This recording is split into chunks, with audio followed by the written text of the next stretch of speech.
गोर लागै छी अहाँ सबके, केहन छी अहाँ सब? आइ अहाँ सबके पता है हम तो नहीं ठीक छी। केना ठीक रहब हम से कहू ना, हम बाबे चलि गेले था भगवान में।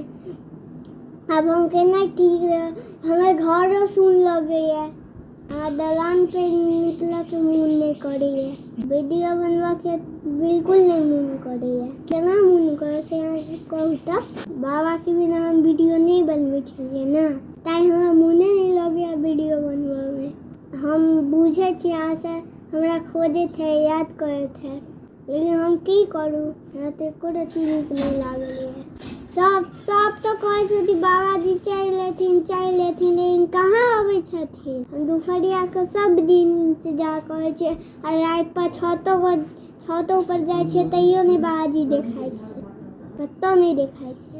एगो बात कहू, हम सपना में देखै छियै बाबाजी के, हम सुतै छियै तो हम देखै छियै बच्चा भऽ कऽ बाबाजी बच्चा भऽ कऽ हमरा संगे बाबाजी खेलाइ छथिन, से देखे कि सब तो कहलखिन कि केस कटा लिया तहन बाबाजी चल जेता, तहन कहाँ एलखिन, हम केसो दऽ देलिए, लेकिन हमरा तो केसो नहीं, हम केस करा के दऽ दिए।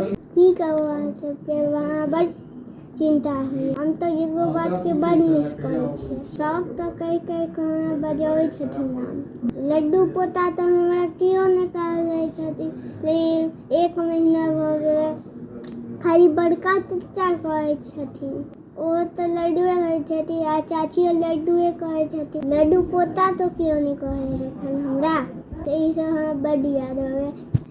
अहाँ सबके की कहू, हमें बाबा के अंगनी स्नान सेहो करायल गेलै, बड़का पूजा सब भेलै। हमरा घर में तो लोग बहुते ढेर सारा आयल छलखिन हैं, सब चलि गेल तऽ बाबा बिना बड सुन लागे छै, बुझलिए अहाँ सब।